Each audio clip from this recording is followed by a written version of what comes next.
Vete, vamos a hacer un contrato donde solo figure buen trato. Es puro sentimiento, con todo lo que digo no miento. Te quiero dejar en lo más alto y no me jacto. Baby, te enseño a bailar lento, muy lento, bebé. Toda la noche y de esto no me arrepiento. Si él quiere algo esta vez para el intento. Tú eres mía hasta mañana, lo siento. Ven, vamos a acercarnos pa' ver cómo es esto de rozarnos piel con piel. Hoy quiero que te sientas mi mujer. The views, opinions, and representations expressed on the Night Dreams Talk Radio Network and its website are those of the hosts, guests, and participants, and are not necessarily those of or endorsed by the network, its affiliated stations and broadcasts, the management, other hosts, or advertisers of the network. The shows found on the Night Dreams Talk Radio Network can, but do not necessarily, promote any particular lifestyle, belief, religion, political affiliation, or other personal practice. These shows are for entertainment purposes only and are not intended to treat, diagnose, and or claim any cure of disease or condition or give any medical or legal advice. You're listening to my friend Gary Anderson on Night Dreams Talk Radio, the best in paranormal radio. Well, John, I keep telling you, maybe not the best, but maybe not the worst. Tonight we have Samantha Ritchie. We're going to be talking about cryptids, Bigfoot, all that kind of wild stuff you find out in the forest. She'll be right on right after this. You can advertise your business on Night Dreams Talk Radio, and you will be heard worldwide. Why not contact us at nightdreamstalkradio@gmail.com.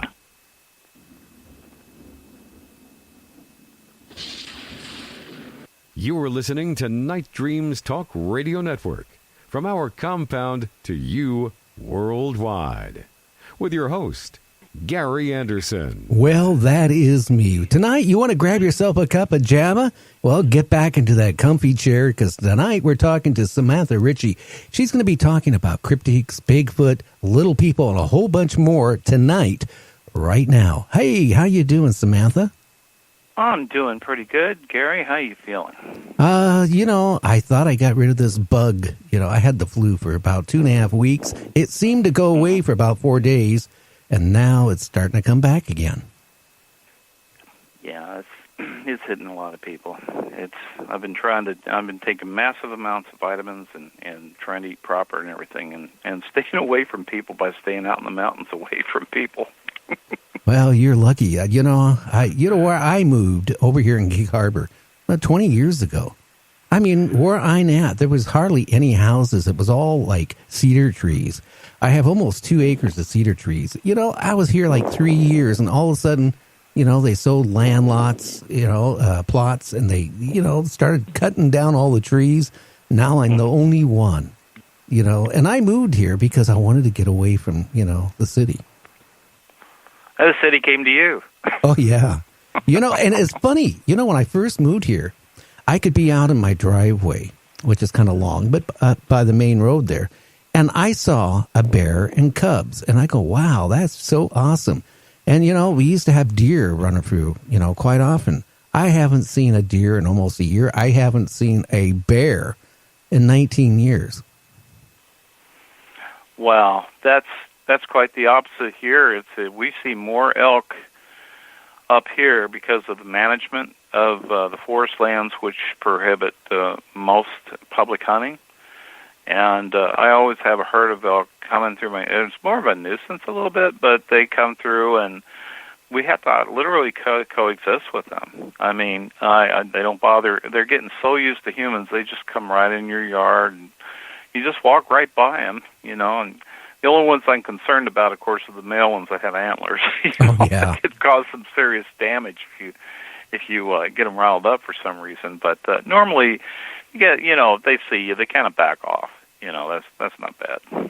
Well, the only thing I have is a lot of possum now, and I have a lot of raccoons. And some reason there's a little pond out there, in the woods, and I have 8 million, frogs. And as soon as the weather kind of, gets a little warmer, you hear them all night long. Yeah. Yeah. Yep.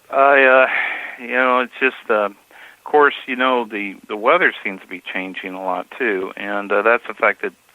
Of course, we had the most tremendous.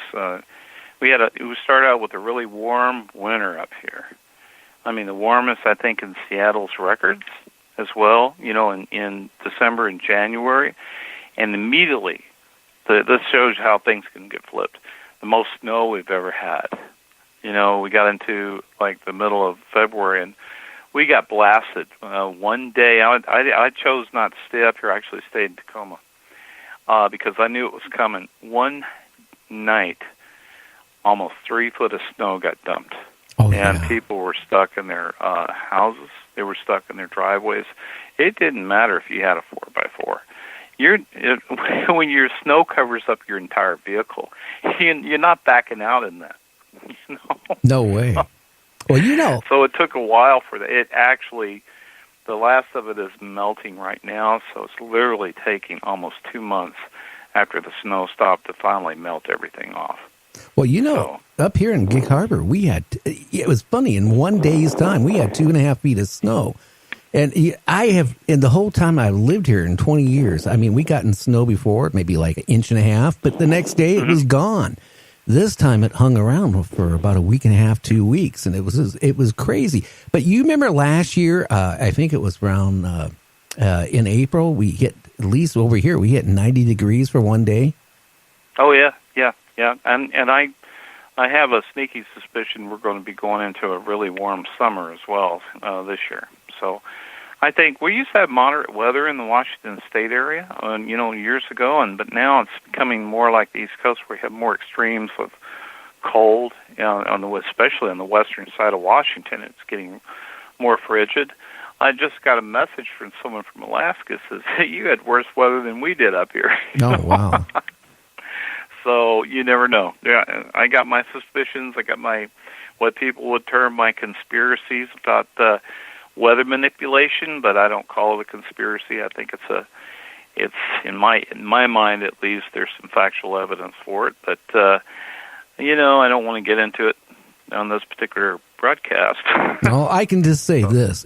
Something is going on with the weather because, back about 4 months ago up here in Port Orchard, Washington, we had a tornado hit. And now it was a small one. It only did a damage to a shopping strip and a couple houses, but it took the roofs off. It did all this stuff. One guy got hurt, but we never have anything like that. Never had tornadoes. Never. No. I know. I thought that was just something. One time you just said Kansas, but then other states started experiencing the same thing. And yeah, there is definitely a change in weather patterns all across the United States. So that's a subject for, boy, that could be something talked about for almost 3 hours about that. Oh, yeah. So, well, they better not build that wall because a lot of people all of a sudden in the next year or two might want to go to Mexico real fast. But anyway, tonight we're going to be talking about cryptids and all that stuff. I had to throw that in. I'm sorry. Oh, absolutely.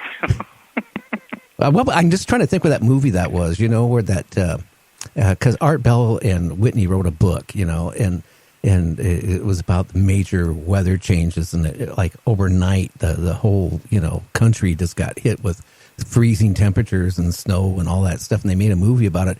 And the only place that was warm on the continent was Mexico, and people were, America was moving to Mexico, so they better not have that wall up.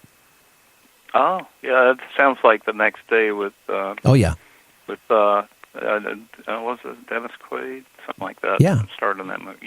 Yep. And the whole place freezed up because of the Gulf Stream had stopped. And it has stopped in the last few years, which has totally changed the weather pattern on that side as well. So, yep. Now, don't move. I can say this, and then we'll get into cryptics. Don't move to the UK.